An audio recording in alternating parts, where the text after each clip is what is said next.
Hello guys, welcome to our YouTube channel shadow 64। Guys, इसके पहले हमने जो भी कॉन्सेप्ट्स देखे थे एडब्ल्यूएस के सीरीज में एडब्ल्यूएस के रिगार्डिंग, वो सारे इंपॉर्टेंट थे। बट आज का जो टॉपिक है वो बहुत ही ज्यादा इंपॉर्टेंट है। पहले तो मैं आपको आज का टॉपिक बता देता हूँ, एडब्ल्यूएस ग्लोबल इंफ्रास्ट्रक्चर। गाइस, ये बहुत ही ज्यादा इंपॉर्टेंट टॉपिक है। आप किसी भी पॉइंट ऑफ व्यू से देख लो, इंटरव्यू पॉइंट ऑफ व्यू से देख लो, सर्टिफिकेशन पॉइंट ऑफ व्यू से देख लो, किसी भी पॉइंट ऑफ व्यू से देख लो, ठीक है। और इसके अंदर सबसे इम्पोर्टेंट जो बात है वो है नंबर्स का। वो क्या है, क्यों है, कैसा है, वो सारी चीजें मैं इसी वीडियो में आने वाले टाइम पे आपको बताऊंगा। नंबर्स का क्या रोल है इसके अंदर, मैंने आपको बोला कि बहुत इंपॉर्टेंट पॉइंट है, तो बहुत इंपॉर्टेंट क्यों है। तो ये सारी चीजें मैं आपको इसी वीडियो में बताने वाला हूँ। तो प्लीज आप मेरा ये वीडियो पूरा स्टार्टिंग से लेकर लास्ट तक देखिए, आपके सारे कॉन्सेप्ट्स क्लियर हो जाएंगे। So guys, without wasting your time, let get start with A video. Guys, आज का जो मेरा टॉपिक था वो था AWS ग्लोबल इंफ्रास्ट्रक्चर, जिसके अंदर आज हम कुछ जो पॉइंट देखने वाले हैं वो मैं आपको बता देता हूँ। हम जो पॉइंट्स देखने वाले हैं वो है regions, availability zones, data center, edge locations. ये सारी चीजें क्या है AWS ग्लोबल इंफ्रास्ट्रक्चर्स में, इनका रोल क्या है, ठीक है। तो इनको मैं समझाने के लिए आपको एक पिक्चर से समझाता हूँ गाइस, ठीक है। तो अभी आपको इसके अंदर दिख रहा होगा कि ये रीजन्स एंड अवेबिलिटी जोन्स मैंने ऊपर लिखा हुआ है, तो इसके एक पिक्चर दिख रहा होगा। इसके अंदर तीन क्लाउड है, एक ये, एक यहाँ पे दूसरा क्लाउड है, और इसके अंदर एक अवेबिलिटी जोन लिखकर एक और क्लाउड बना हुआ है, ठीक है गाइस। तो ये जो क्लाउड है सबसे बाहर वाला, Amazon EC2 लिखा हुआ है, ये ये वाला जो क्लाउड है, ये वाला जो क्लाउड है, तो ये क्या है। तो इसको मैं एक फॉर एग्जांपल से समझाता हूँ कि सपोज दैट आपने वर्ल्ड मैप देखा होगा, तो वर्ल्ड मैप में से मेरे को एक सेक्शन ऑफ ज्योग्राफिकल लोकेशन निकाल कर मैं यहाँ पर रख देता हूँ, ठीक है। मतलब कि फॉर एग्जांपल मैं आपको बताता हूँ कि मैंने कुछ लैंड ऑफ पीस निकाल लिया वर्ल्ड मैप में से और उसको यहाँ पे रख दिया। तो सिर्फ सिंपल सा कॉन्सेप्ट है ये, वही है, ठीक है।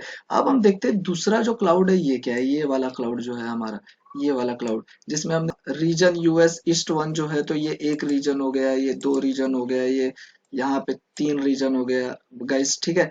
तो ये रीजन्स क्या होते हैं, तो एक्चुअली आप ध्यान से देखोगे ना गाइस, या आप जब वर्ल्ड मैप जब भी देखोगे, इसका जो ग्लोबल इंफ्रास्ट्रक्चर का जो वर्ल्ड मैप में इन्होंने शो किया है, वो जब देखोगे ना, तो ये सारे जो रीजन्स है ना वो एक दूसरे से आइसोलेटेड है, बराबर। अब आइसोलेटेड का कॉन्सेप्ट इसलिए है क्योंकि ये अपने कस्टमर्स को better availability, better scalability provide करने के लिए, एसेट्रा टाइप के और भी जो चीजें हैं वो अपने कस्टमर्स को प्रोवाइड करने के लिए ये यूज करते हैं, बराबर।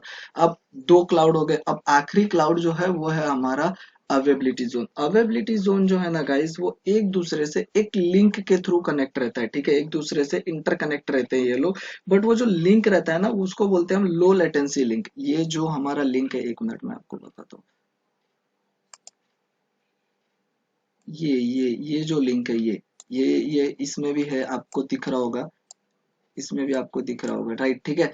तो ये जो लिंक है ना गाइस, इसी को बोलते हैं हम लो लेटेंसी लिंक, ठीक है। तो ये ना हर एक अवेबिलिटी जोन जो है ना वो एक दूसरे से इंटरकनेक्ट रहती है, कि इसी के थ्रू कनेक्ट रहते हैं, राइट।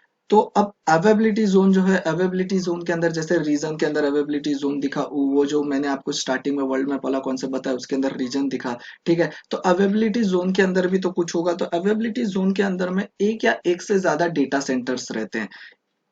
आप इसको कंफ्यूज होने की जरूरत नहीं है। AWS के अंदर में जो अवेबिलिटी जोन है, उसके अंदर में एक या एक से ज्यादा डेटा सेंटर्स रहते हैं।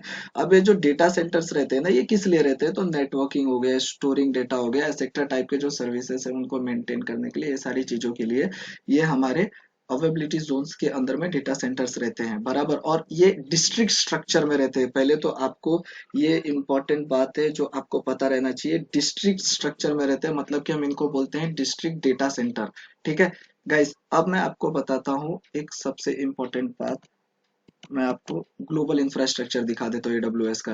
गाइस, इससे पहले मैंने आपको स्टार्टिंग में बताया कि नंबर्स का बहुत ही ज्यादा इंपॉर्टेंट कॉन्सेप्ट है AWS के ग्लोबल इंफ्रास्ट्रक्चर्स के अंदर। तो मैंने आपको बोला था कि मैं इसके रिगार्डिंग आपके सारे कॉन्सेप्ट्स क्लियर करूंगा।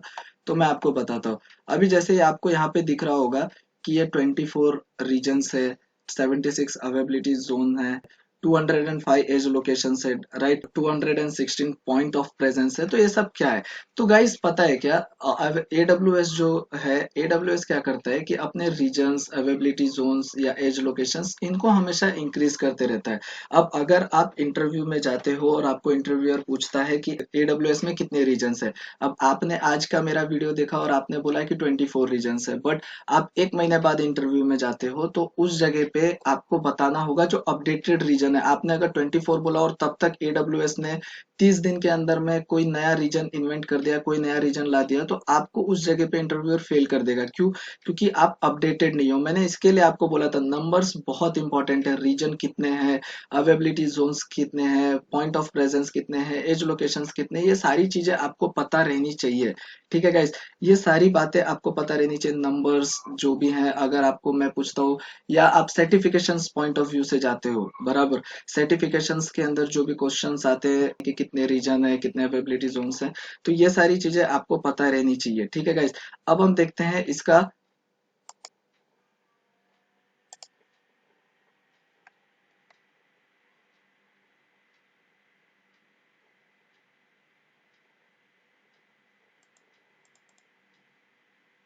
सो गाइस, ये है उसका मैप जो हमारे वर्ल्ड के ऊपर जहाँ जहाँ पे उनके रीजन्स है। तो आपको दिख रहा होगा कि रीजन्स जो है वो ऑरेंज कलर में है, अवेबिलिटी जोन्स जो है ब्लू कलर में है। आपको यहाँ पे डॉट्स दिख रहे होंगे। मैं एक मिनट इसका स्ट्रक्चर भी चेंज कर देता हूँ। ठीक है, तो इस चीज से आपको दिख रहा होगा कि यहाँ पे क्या है। ठीक है, ये देखिए, ये जो ऑरेंज डॉट है ये है अब हमारे रीजन्स हैं, अवेबिलिटी जोन्स ब्लू डॉट में अवेबिलिटी जोन्स है, पॉइंट ऑफ प्रेजेंस आपको दिख रहा होगा पिंक कलर में, लोकल्स जोन्स आपको दिख रहे होंगे, नेटवर्क्स दिख रहे होंगे, ये सारी चीजें हैं। ये एडब्ल्यूएस के इस ग्लोबल इंफ्रास्ट्रक्चर में आपको दिख जाएगा। मैं इसकी लिंक आपको डिस्क्रिप्शन में प्रोवाइड कर दूंगा। ठीक है गाइस, तो यहाँ पे आपको नीचे भी दिख रहा होगा रीजन कौन से कलर में है, या रीजन जो कमिंग सून है वो ग्रीन कलर में है, अवेबिलिटी जोन या ये लोकल जोन, ये सारी चीजें जो है वो इसके अंदर दिख जाएंगे। ठीक है गाइस, ये था एडब्ल्यूएस के ग्लोबल इंफ्रास्ट्रक्चर के बारे में। अब हमारा एक पॉइंट जो रह गया वो सबसे इम्पोर्टेंट पॉइंट इसलिए है क्योंकि ऐसे तो रीजन भी इम्पोर्टेंट है, अवेबिलिटी जोन भी इम्पोर्टेंट है, पॉइंट ऑफ प्रेजेंस भी, या डेटा सेंटर्स भी इम्पोर्टेंट है, बट एक पॉइंट और है जो थोड़ा इम्पोर्टेंट है, वो है एज लोकेशन गाइस। ठीक है, तो एज लोकेशन हमारे क्या काम में आता है? अब सपोज दैट गाइस, मैं एक एग्जांपल से आपको समझाता हूँ कि एक ऐसा एरिया है जहाँ पे एडब्ल्यूएस के कोई रीजन भी नहीं है, डेटा सेंटर्स भी नहीं है, या आप बोल सकते हैं अवेबिलिटी जोन्स भी नहीं है। जैसे कि इंडिया में 3 अवेबिलिटी जोन्स हैं, रीजन एक है मुंबई, बराबर।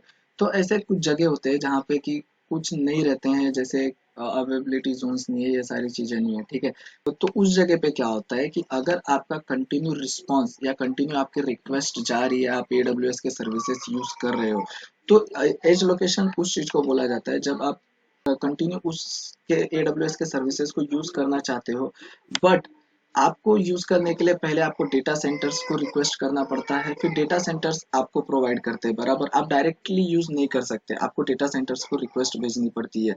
या तो फिर ऐसा हम बोल सकते हैं, ये एज लोकेशन उस समय काम आता है कि all the services may not be able for the all the region, बराबर। हर एक रीजन के लिए हर एक सर्विसेज अवेलेबल नहीं रहती है, तो फिर आप दूर से कहीं से किसी डेटा सेंटर, किसी रीजन के थ्रू आप एक्सेस करते हो एडब्ल्यूएस के सर्विसेज को। ठीक है, तो ये हो जाता है कि भाई हम सर्विसेज को यूज कर रहे हैं, बट अगर आपका कंटिन्यू रिस्पांस ज्यादा है, आपकी रिक्वेस्टेस ज्यादा जा रही है एडब्ल्यूएस सर्विसेज के लिए, एक ऐसा एरिया है जहाँ पे ये लोकेशंस नहीं दी गई है, ना कोई अवेबिलिटी जोन, ना कोई डेटा सेंटर, कोई रीजन नहीं है, तो फिर क्या होता है कि उस जगह पे एडब्ल्यूएस ज्यादा रिक्वेस्ट आने के बाद उस जगह पे ये सारी सर्विसेज जो है रीजन या अवेबिलिटी जोन्स वो प्रोवाइड करते हैं, राइट। तो ये था गाइस एडब्ल्यूएस के ग्लोबल इंफ्रास्ट्रक्चर के बारे में। अब मैं आपको एक रिक्वेस्ट करूंगा कि आप लोग प्लीज ये नंबर्स जो है, ये नंबर्स प्लीज आप याद रखना। याद मत रखना, इसके ऊपर अपडेटेड रहना, क्योंकि ये अपडेटेड रहना बहुत ही ज्यादा इम्पोर्टेंट है। बहुत मतलब बहुत ही ज्यादा इंपॉर्टेंट है। आप इंटरव्यू पॉइंट ऑफ व्यू से देखो, सर्टिफिकेशन पॉइंट ऑफ व्यू से भी आपको बता रहा हूँ कि सर्टिफिकेशन पॉइंट ऑफ व्यू पे भी ये नंबर्स जो रीजन्स कितने हैं, अवेबिलिटी जोन्स कितने हैं, एज लोकेशंस कितने हैं, ठीक है, तो ये सारी चीजें पता रहनी चाहिए। ठीक है, तो guys thanks for watching my video. और हाँ, अगर आपको मेरा वीडियो पसंद है तो प्लीज़ लाइक करें, शेयर करें, सब्सक्राइब करें मेरे चैनल को और कमेंट करें। आपके हर एक कमेंट हमारे लिए बहुत वैल्यूबल है। और अगर आपको कोई भी क्वेश्चन आता है तो प्लीज़ आप मुझे कमेंट बॉक्स में पूछिए, या तो आप इंस्टाग्राम पे आ जाइए, इंस्टाग्राम पे हमें मैसेज कीजिए। इंस्टाग्राम की लिंक भी मैं आपको डिस्क्रिप्शन में प्रोवाइड कर दूंगा। आप वहां से हमें पूछिए, मैं आपके हर एक क्वेश्चंस का आंसर दूंगा। Thank you so much for watching my video.